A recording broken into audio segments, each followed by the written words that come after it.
সকালবেলা থেকে কোনো কাজ বাজ কিছু পাচ্ছি না। এই পাড়ার যে মানুষগুলো কেউ খুব ভালো থাকুক এটা ঠিক আমার মনে সহ্য হয় না। প্রত্যেক পাড়াতে এরকম এক একটা থাকে, ও ভালো থাকলে তার মনের মধ্যে খারাপ হয়।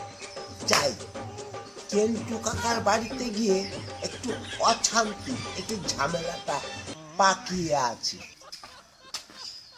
গুলো খুব ভালো, এই ছাদগুলো বাঁচার পরে আমাকে আবার বেগুনগুলো কাটতে হবে। এই সবই আমার করা দরকার। যাই সব করি, তাকে বেগুন দিয়ে আলু দিয়ে রান্না করলে খুব ভালো লাগবে। ও কাকা, কাকা বলছি কি, তোমার এই বয়সে ভালো চোখে দেখতে পারো না, তুমি তাও শাক বাচ্ছ। আর তোমার বৌমা দেখো তো পটের বিবির মতন মোবাইলে রিল দেখছে, কিরকম ব্যাপার? এ কি ভালো লাগে বলো তো? বাড়িতে গেলে তুমি দেখবা সম্পূর্ণ বিপরীত, এই সম্পূর্ণ বিপরীত, বুঝতে পেরেছ? একটু কাকা বলি তাহলে আমরা একটু বসছি। যখন বসতে মন চাইছে আমি তা না করতে পারি না, তাহলে বচ। কি কাকা বলো, আমার বাড়িতে আমার মা, মাসিমা, বৌদি সবাই তো আছে, তুমি গেলে তাদের দেখবা। তোমার বৌমারে দেখি আর আমাদের বৌদিরও দেখি, আকাশ পাতাল ফাড়া, বুঝতে পারছ?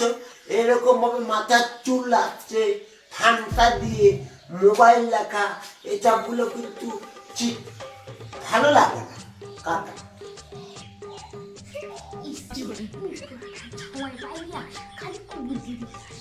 ছন ঘেটু, তোরে আমি একটা কথা বলি, এইটা আমার বৌমা না, এটা আমার বৌমা রে, এটা হচ্ছে আমার বান্ধবী।